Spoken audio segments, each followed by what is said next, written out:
Hi friends, welcome back to my YouTube channel. Friends, good morning friends. ಇವತ್ತು ಬೆಳಗ್ಗೆ log start ಮಾಡ್ತಾ ಇದ್ದೀನಿ. ಮಕ್ಕಳೆಲ್ಲ ಸ್ಕೂಲ್ಗೆ ಹೊರಟರು, ಟಿಫನ್ ಆಯಿತು, ಸ್ಕೂಲ್ಗೆ ಹೋಗಿದ್ದಾರೆ. ಈಗ ಇವನೊಬ್ಬ ಇದ್ದಾನೆ, ಇವನ್ನ ರೆಡಿ ಮಾಡಿ ಅಂಗನವಾಡಿ ಕಳಿಸ್ಬೇಕು. ಸ್ವಲ್ಪ ಏರ್ ಕಟಿಂಗ್ ಇದೆ, ಕಟಿಂಗ್ ಮಾಡಿಸ್ಬಿಟ್ಟು ಆಮೇಲೆ ಸ್ಕೂಲ್ ಕಳಿಸ್ತೀನಿ. ಟಿಫನ್ ಮಕ್ಕಳಿಗೆ ಚಿತ್ರಾನ್ನ ಆಯಿತು, ಅವರೆಲ್ಲ ಬಾಕ್ಸ್ಗೂ ಹಾಕ್ಕೊಂಡು ಹೋಗಿದ್ದಾರೆ. ಇನ್ನೇನಿದ್ರು ನಮಗೆ ಸಾಂಬಾರು ಮಾಡಬೇಕು. ಇವತ್ತು ನಾನು ಬೆಂಡೆಕಾಯಿ ಬೇಳೆ ಹುಳಿ ಹಾಕ್ತಾಯಿದ್ದೀನಿ.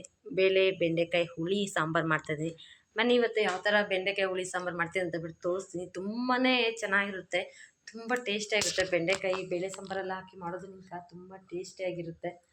ಒಮ್ಮೆ ನೀವು ಕೂಡ ಟ್ರೈ ಮಾಡಿ. ನನ್ನ ಹೊಸಬ್ರು ನೋಡ್ತಾಯಿದ್ದೀರಾ, ಪ್ಲೀಸ್ ಸಬ್ಸ್ಕ್ರೈಬ್ ಮಾಡ್ಕೊಳ್ಳಿ, ಹಾಗೆ ಲೈಕ್ ಮಾಡಿ, ಶೇರ್ ಮಾಡಿ, ಕಮೆಂಟ್ ಮಾಡಿ, ಹಾಗೆ ಫ್ರೆಂಡ್ಸ್ ಜೊತೆ ಫ್ಯಾಮಿಲಿ ಜೊತೆ ಎಲ್ಲ ಶೇರ್ ಮಾಡ್ಕೊಳ್ಳಿ ಅಂತ ಹೇಳ್ತೀನಿ. ನನ್ನ ಮಗ ಅಂತೂ ತುಂಬಾ ತೀಟೆ ತರಲೆ, ವಿಡಿಯೋ ಕೂಡ ಮಾಡೋದಕ್ಕೆ ಬಿಡೋದಿಲ್ಲ. ಅವನು ಸ್ಕೂಲ್ ಕಳಿಸ್ಬಿಟ್ಟೆ ಆಲ್ಮೋಸ್ಟ್ ನಾನು ವಿಡಿಯೋಸ್ ಮಾಡೋದು, ಇಲ್ಲಾಂದರೆ ವಾಯ್ಸ್ ಕೊಡುವಂಥದ್ದು. ಇವನು ಇದ್ದಾನಂದರೆ ಏನು ಕೆಲಸ ಮಾಡೋಕ್ಕಾಗೋದಿಲ್ಲ, ಅಷ್ಟು ತೀಟೆ ತರಲೆ ಇವನು, ಅಷ್ಟು ಕೆಲಸ ಕೊಡ್ತಾನೆ.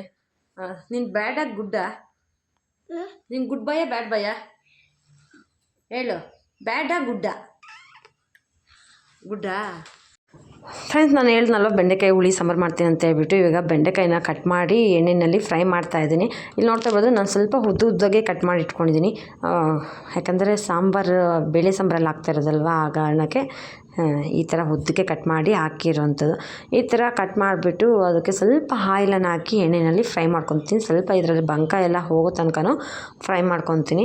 ಬೇರೆ ಥರ ಸಾಂಬಾರೆಲ್ಲ ಮಾಡಬೇಕಂದ್ರೆ ಈರುಳ್ಳಿ ಮತ್ತು ಟೊಮೊಟೊ ಎರಡನ್ನೂ ಕಟ್ ಮಾಡಿ ಒಗ್ಗರಣೆ ಹಾಕಿ ಆಮೇಲೆ ಹುರಿಯೋದ್ರಿಂದ ಬಂಕ ಬೇಗನೆ ಹೋಗುತ್ತೆ. ಯಾಕಂದರೆ ಬೇಳೆ ಸಾಂಬಾರು ಆಗಿರೋದ್ರಿಂದ ಬೇಳೆ ಸಾಂಬಾರಲ್ಲಿ ಒಗ್ಗರಣೆ ಹಾಕ್ತೀವಿ, ಅದಕ್ಕೆ ನಮ್ಮ ಬೇರೆ ಎಣ್ಣೆಯಲ್ಲಿ ಮಾತ್ರ ಫ್ರೈ ಮಾಡ್ಕೊತಾ ಇರೋವಂಥದ್ದು. ಈಗ ಎಣ್ಣೆಯಲ್ಲಿ ಚೆನ್ನಾಗಿ ಫ್ರೈ ಮಾಡ್ಕೊಳ್ಳೋಣ. ಈ ಬಂಕ ಎಲ್ಲ ಹೋಗಲಿ ಮತ್ತು ಹಸಿ ವಾಸನೆ ಎಲ್ಲ ಹೋಗೋ ತನಕ ಸ್ವಲ್ಪ ಫ್ರೈ ಮಾಡಿಕೊಂಡು ಸಾಂಬಾರಲ್ಲಿ ಹಾಕುವಂಥದ್ದು. ಈಗ ಬೆಂಡೆಕಾಯಿ ಎಲ್ಲ ಚೆನ್ನಾಗಿ ಫ್ರೈ ಮಾಡಿಟ್ಟಿದ್ದೀನಿ. ಇನ್ನೊಂದು ಕಡೆ ಬೇಳೆ ಮತ್ತು ಟೊಮೊಟೊ ಸ್ವಲ್ಪ ಅರಶಿನವನ್ನು ಹಾಕಿ ಕೂಗಿಸಿಟ್ಕೊಂಡಿದ್ದೀನಿ. 2 ವಿಸಿಲನ್ನು ಕೂಗಿಸಿಟ್ಟಿದ್ದೀನಿ. ಈಗ ಬೇಳೆ ಈ ಥರ ಬೆಂದಿದೆ. ಅವರೇ ಬೇಳೆ ಮತ್ತು ತೊಗರಿಬೇಳೆ ಎರಡೂ ತೊಗೊಂಡಿದ್ದೀನಿ ನಾನು. 2 ಬೇಳೆನ ಮಿಕ್ಸ್ ಮಾಡಿ ಈಗ ಬೇಯಿಸಿಟ್ಕೊಂಡಿರೋವಂಥದ್ದು.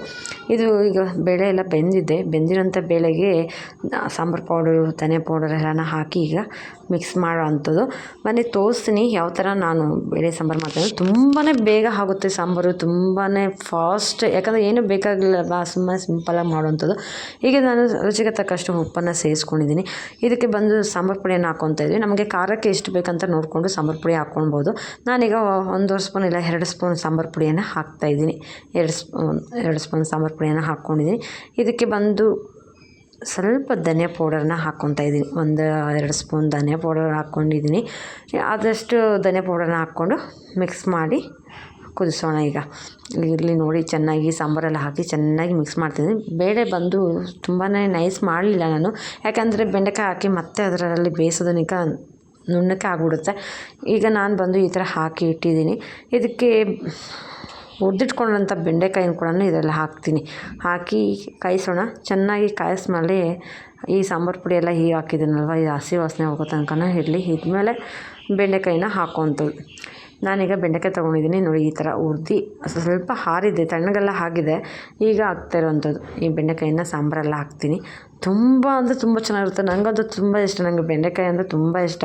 ಈಗ ಬೆಂಡೆಕಾಯಿ ಎಲ್ಲ ಚೆನ್ನಾಗಿ ಹುರಿದು ಎಲ್ಲ ತಣ್ಣಗಾಗಿರೋ ಬೆಂಡೆಕಾಯಿನ ಈಗ ಸಾಂಬಾರಲ್ಲಿ ಹಾಕ್ತಾ ಇರೋವಂಥದ್ದು.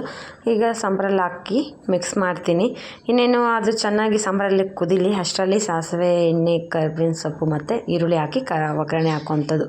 ಈಗ ಇದೆಲ್ಲ ಮಿಕ್ಸ್ ಮಾಡಿದ್ದೀನಿ. ನೋಡೋದಕ್ಕೆ ಎಷ್ಟೊಂದು ಚೆನ್ನಾಗಿ ಕಾಣ್ತಾ ಇದೆ ಅಂತ ಹೇಳ್ಬಿಟ್ಟು, ತುಂಬಾ ಚೆನ್ನಾಗಿ ಕಾಣ್ತಾ ಇದೆ. ನೋಡ್ತಾ ಇದ್ರೆ ತಿನ್ನಬೇಕು ಅನ್ನೋಷ್ಟು ಆಸೆ ಆಗ್ತದೆ, ಅಷ್ಟು ಚೆನ್ನಾಗಿ ಬಂದಿದೆ. ಬೆಂಡೆಕಾಯಿ ಬೇಳೆ ಸಾಂಬಾರು ಅಂತೂ ತುಂಬ ಸಿಕ್ಕಾಪಟ್ಟೆ ಚೆನ್ನಾಗಿ ಬಂದಿದೆ. ಇದಕ್ಕೆ ಸ್ವಲ್ಪ ಗಟ್ಟಿ ಇದೆ ಸಾಂಬಾರು, ಚಪಾತಿಗೆಲ್ಲ ಆಗಿದೆ ಅಷ್ಟೇ ಗಟ್ಟಿ ಸಾಕಾಗಿತ್ತು. ಇದು ಮುದ್ದೆಗೆ, ರೈಸ್ಗೆ ಮಾಡ್ತಾ ಇರೋಂಥದ್ದು. ಅದಕ್ಕೆ ಸ್ವಲ್ಪ ವಾಟರನ್ನು ಮಿಕ್ಸ್ ಮಾಡಿ ನಮಗೆ ತೆಳ್ಳಕ್ಕೆ ಮಾಡ್ಕೊತಾ ಇದ್ದೀನಿ. ಇದು ಇನ್ನು ಸ್ವಲ್ಪ ಕುದೀಲಿ, ಅಷ್ಟರಲ್ಲಿ ಒಗ್ಗರಣೆ ಕೊಟ್ಬಿಡೋಣ. ಇಲ್ಲಿ ಬಂದು ಬಾಣಲೆ ಇಟ್ಟಿದ್ದೆ. ಬಾಣಲೆ ಈಗ ಸ್ವಲ್ಪ ಆಯಿಲ್ ಹಾಕ್ಕೊಂಡಿದ್ದೀನಿ. ಅದಕ್ಕೆ ಸ್ವಲ್ಪ ಜೀರಿಗೆ ಮತ್ತು ಸ್ವಲ್ಪ ಸಾಸಿವೆನ ಹಾಕ್ತಾಯಿದ್ದೀನಿ. ಸಾಸಿವೆ ಜೀರಿಗೆ ಎಲ್ಲ ಹಾಕಿದ್ಮೇಲೆ ಎಣ್ಣೆಯಲ್ಲಿ ಅದ್ರಲ್ಲಿ ಸಿಟ್ಟಿಲ್ಲ ತನಕ ಇದು ಮಾಡೋಣ. ಆಮೇಲೆ ಹೀಗೆ ಕಟ್ ಮಾಡಿ ಇಟ್ಕೊಂಡಂಥ ಒಂದು ಈರುಳ್ಳಿ ತೊಗೊಂಡಿದ್ದೀನಿ. ಅದಕ್ಕೆ ಸ್ವಲ್ಪ ಕರಿಬೇವನ್ನು ಹಾಕಿ ಎಣ್ಣೆಯಲ್ಲಿ ಚೆನ್ನಾಗಿ ಫ್ರೈ ಮಾಡ್ಕೊಳ್ಳೋಣ. ಫ್ರೈ ಮಾಡಿದ್ಮೇಲೆ ಬೆಂದಿರೋಂಥ ಸಾಂಬಾರಿಗೆ ಹಾಕಿದ್ರೆ ಇನ್ನೇನು ಸಾಂಬಾರು ರೆಡಿ. ಬನ್ನಿ ಈಗ ತೋರಿಸ್ತೀನಿ ಯಾವ ಥರ ಆಗಿದೆ ಅಂತ ಹೇಳ್ಬಿಟ್ಟು. ಸಾಂಬಾರು ಕೂಡ ತುಂಬಾ ಚೆನ್ನಾಗಿ ಬಂದಿದೆ. ಮತ್ತು ಈರುಳ್ಳಿ ಕಟ್ ಮಾಡಿಟ್ಕೊಂತ ಈರುಳ್ಳಿ ಮತ್ತು ಕರಿಬೇವನ್ನು ಹಾಕಿ ಮಿಕ್ಸ್ ಮಾಡಿ ಎಣ್ಣೆಯಲ್ಲಿ ಫ್ರೈ ಮಾಡ್ಕೊತಾ ಇದ್ದೀನಿ. ಈಗ ಎಣ್ಣೆಯಲ್ಲಿ ಚೆನ್ನಾಗಿ ಫ್ರೈ ಎಲ್ಲ ಆಗಲಿ. ಫ್ರೈ ಎಲ್ಲ ಆದಮೇಲೆ ಇನ್ನೇನು ಒಗ್ಗರಣೆ ಹಾಕ್ಕೊಡೋವಂಥದ್ದು. ನಾನಿಲ್ಲಿ ವಾಯ್ಸ್ ಕೊಡಬೇಕಾದ್ರೆ ನಮ್ಮ ಮನೆ ಹತ್ರ ನಿಮಗೆಲ್ಲ ಗೊತ್ತೇ ಇದೆ, ಮೇಕೆ ಹಸು ಕುರಿ ಎಲ್ಲ ಇರುತ್ತೆ. ಈ ಥರ ಎಲ್ಲ ಸೌಂಡ್ ಎಲ್ಲ ಬರ್ತಾ ಇರುತ್ತೆ, ಪ್ಲೀಸ್ ಅಡ್ಜಸ್ಟ್ ಮಾಡ್ಕೊಳ್ಳಿ. ಇಲ್ಲಿ ಬಂದು ಇನ್ನೇನು ಈರುಳ್ಳಿ ಮತ್ತು ಕರಿಬೇವೆಲ್ಲ ಒಗ್ಗರಣೆ ಕೊಟ್ಟಿದ್ದಾಯಿತು. ಇನ್ನೇನು ಬೆಂದಿದೆ. ಈಗ ಬೆಂದಿರೋಂಥ ಬೇಳೆ ಮತ್ತು ಬೆಂಡೆಕಾಯಿನೂ ತೋರಿಸ್ತಾ ಇದ್ದೀನಿ. ಈಗ ಬೆಂದೆಲ್ಲ ನೀಟಾಗಿದೆ. ಇದಕ್ಕೆ ಬಂದು ಒಗ್ಗರಣೆ ಕೊಟ್ಟಿರೋದನ್ನ ಹಾಕೋಣ. ಹಾಕಿದ್ಮೇಲೆ ತುಂಬ ಅಂದರೆ ತುಂಬಾ ಚೆನ್ನಾಗಿರುತ್ತೆ. ಈಗ ಕರಿಬೇವು ಮತ್ತು ಈರುಳ್ಳಿ ಒಗ್ಗರಣೆ ಆಗಿರೋಂಥದ್ದನ್ನ ಸಾಂಬಾರಲ್ಲಿ ಹಾಕೋಣ. ಸಾಂಬಾರಲ್ಲಿ ಹಾಕಿ ತೋರಿಸ್ತೀನಿ ಎಷ್ಟು ಚೆನ್ನಾಗಿ ಕಾಣಿಸ್ತಾ ಇದೆ ಅಂತ ಬಿಟ್ಟು. ತುಂಬಾ ಚೆನ್ನಾಗಿ ಬಂದಿದೆ. ತುಂಬಾ ನೋಡೋದಕ್ಕೆ ಅಷ್ಟು ಚೆನ್ನಾಗಿದೆ, ತಿನ್ನೋದಕ್ಕೆ ಅಂತೂ ತುಂಬಾ ಚೆನ್ನಾಗಿರುತ್ತೆ. ನಾನು ಇಷ್ಟೊಂದು ಬೆಳಗ್ಗೆ ಸಾಂಬಾರು ಮಾಡಿದ್ದೆ, ಬಟ್ ಮಧ್ಯಾಹ್ನಕ್ಕೆಲ್ಲ ಊಟಕ್ಕೆ ಇದ್ದಿಲ್ಲ, ಅಷ್ಟು ಚೆನ್ನಾಗಿತ್ತು, ಟೇಸ್ಟಿಯಾಗಿತ್ತು. ಒಂದೆರಡು ಟೈಮ್ಗೆ ಖಾಲಿನೇ ಆಗ್ಬಿಡ್ತು. ಹಸ್ಬೆಂಡ್ ಹೇಳ್ತಾಯಿದ್ರು ತುಂಬ ಚೆನ್ನಾಗಿ ಬಂದಿದೆ, ತುಂಬಾ ಚೆನ್ನಾಗಿತ್ತು ಸಾಂಬಾರು ಅಂತ ಹೇಳ್ಬಿಟ್ಟು.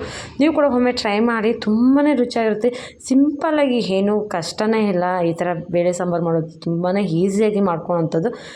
ನೀವು ಕೂಡ ಒಮ್ಮೆ ಟ್ರೈ ಮಾಡಿ, ಹೇಗೆ ಬರುತ್ತೆ ಅಂತ ಹೇಳ್ಬಿಟ್ಟು ಕಮೆಂಟಲ್ಲಿ ತಿಳಿಸಿ. ಮತ್ತು ನಾನು ಮಾಡಿರೋಂಥ ಸಾಂಬಾರು ಯಾವ ಥರ ಇದೆ ಅಂತ ಹೇಳ್ಬಿಟ್ಟು ಖಂಡಿತ ಹೇಳಿ. ನೋಡಿ, ನಾವು ಮಾಡಿರೋಂಥ ಬೆಂಡೆಕಾಯಿ ಬೇಳೆ ಸಾಂಬಾರು ಸೂಪರಾಗಿ ಬಂದಿದೆ. ಫ್ರೆಂಡ್ಸ್, ಊರಲ್ಲಿ ಸ್ಮಾಲ್ ಪೂಜೆ ನಡೀತಾ ಇದೆ, ಬನ್ನಿ ಅದನ್ನು ಕೂಡ ತೋರಿಸ್ತೀನಿ. ಏನಿರ್ಬೋದು ಅಂದ್ಕೊಂಡ್ರೆ ದೇವಸ್ಥಾನನ ದಬ್ಬಿ ಮತ್ತೆ ಹೊಸ್ದಾಗಿ ದೇವಸ್ಥಾನ ಕಟ್ತಾ ಇದ್ದಾರೆ. ಅಲ್ಲಿರೋಂಥ ದೇವರು ಇರ್ಬೋದು, ಅಲ್ಲಿರೋಂಥ ಪೂಜೆ ಸಾಮಾನೆಲ್ಲ ತೊಗೊಂಡು ಬಂದು ಬೇರೆ ಕಡೆ ಶಿಫ್ಟ್ ಮಾಡ್ತಾಯಿದ್ದಾರೆ. ಆ ಕಾರಣಕ್ಕೆ ಇಲ್ಲಿ ಪೂಜೆ ಎಲ್ಲ ನಡೀತಾ ಇರೋಂಥದ್ದು. ಅದನ್ನು ಕೂಡ ಈ ವಿಡಿಯೋದಲ್ಲಿ ಬರ್ತಾಯಿದೆ ನೋಡಿ. ಇಷ್ಟವಾದರೆ ಲೈಕ್ ಮಾಡಿ.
ಇವತ್ತು ದೇವಸ್ಥಾನದಲ್ಲಿ ಪೂಜೆ ಎಲ್ಲ ನಡೀತು, ಹೋಮ ಪೂಜೆ ಎಲ್ಲನೂ ಅಷ್ಟೇ. ನಾವು ಹೋಗೋಷ್ಟು ಸ್ವಲ್ಪ ಲೇಟ್ ಆಯಿತು, ಅಷ್ಟರಲ್ಲಿ ಇಲ್ಲಿಗೆ ಬಂದುಬಿಟ್ಟಿದ್ರು. ಇಲ್ಲಿ ಬಂದು ದೇವಸ್ಥಾನದ ಹತ್ರ ಎಲ್ಲ ಪೂಜೆ ಮಾಡಿ ಪ್ರದಕ್ಷಿಣೆ ಹಾಕಿ ಮತ್ತೆ ದೇವ್ರನ್ನ ತೊಗೊಂಡೋಗಿ ಅಲ್ಲಿ ಇಟ್ಟಿರೋವಂಥದ್ದು ಎಲ್ಲ ಮಾಡಿದ್ರು.